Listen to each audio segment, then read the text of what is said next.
বুধবাৰে নিশা মৈৰাবাৰী বজাৰত গৰৈমাৰীৰ পৰা বজাৰ কৰিবলৈ অহা তিনি যুৱকক অপহৰণ কৰি ধন দাবী তিনিজনীয়া দুৰ্বৃত্ত দলৰ। অপহৰণ কৰা তিনি যুৱক ক্ৰমে আজাহাৰুল ইছলাম, উমৰ ফাৰুক আৰু ইছৰাফিল হক।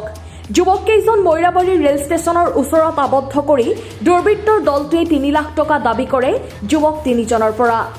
অৱশেষত হাতে ভৰিয়ে ধৰা ৩ লাখৰ পৰা ২০,০০০ টকাৰ বিনিময়ত যুৱক কেইজনক এৰি দিবলৈ সন্মত হয় দুৰ্বৃত্তৰ দলটো।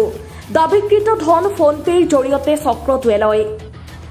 ঘটনা সন্দৰ্ভত আৰক্ষীৰ কাষ চাপিলে প্ৰাণে মৰাৰো ভাবুকি প্ৰদান কৰিছিল যুৱক তিনিজনক। দুৰ্বৃত্তৰ দলটোৰ অন্যতম সাগৰ ডকাইত ওৰফে ছাইদুৰ ৰহমানক চিনি পাইছিল ভুক্তভোগী যুৱক কেইজনে।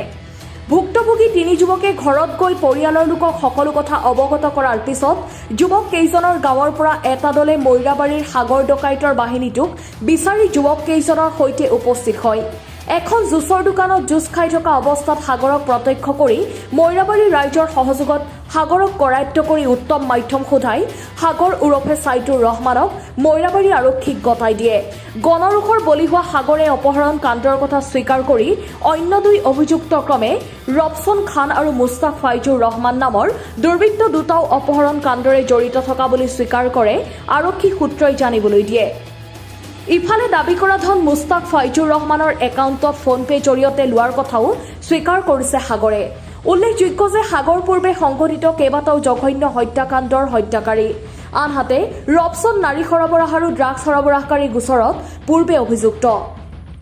দলটোৰ তিনিওজনে হত্যা, নাৰী দেহ ব্যৱসায়, ড্ৰাগছ সৰবৰাহৰ দৰে অপৰাধ সংঘটিত কৰি এইবাৰ অপহৰণৰ দৰে ঘটনা সংঘটিত কৰি এজন গণৰোষত পৰে যদিও বাকীকেইটা অপৰাধী আৰক্ষীয়ে কৰায়ত্ব কৰিব পাৰে নে নোৱাৰে সেয়া লক্ষণীয় হ'ব। মৈৰাবাৰীৰ পৰা সেলিম আহমেদৰ ৰিপৰ্ট, অৰুণোদয় অসম।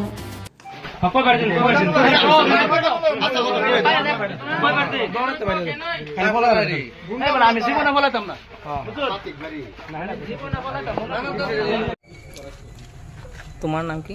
আজাহাৰুল ইছলাম। তোমাৰ? উমৰ ফাৰুক। একেলগে হাগতি ইছৰাফিল হক। আপোনাৰ? আজাহাৰুল ইছলাম। ঘৰ ক'ত আপোনালোকৰ? গৰৈমাৰী। সন্ধিয়া ঘটনাটো কেইটা বজাত হৈছে? সন্ধিয়া ঘটনাটো 7 বজাৰ পাছত। 7টামান বজাত। 7 বজাৰ পাছত। কেইজন আছিলে মানুহ? মানুহ আছিল 3জন। 3জন। কিমান টকা লৈছে আপোনালোকৰ পৰা? 20,000 টকা লৈছে। কেছ লৈছিল নে ফোনপে?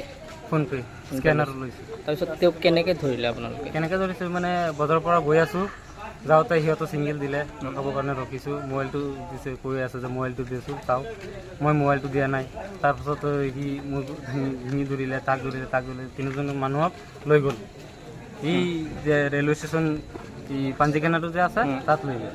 তাত লৈ পেলাই সিহঁতৰ ধমকি দি আছে 3 লাখ টকা লাগে। কেইজন আছিলে তেওঁলোক? তেওঁলোক আছিল 3জন। 3জন।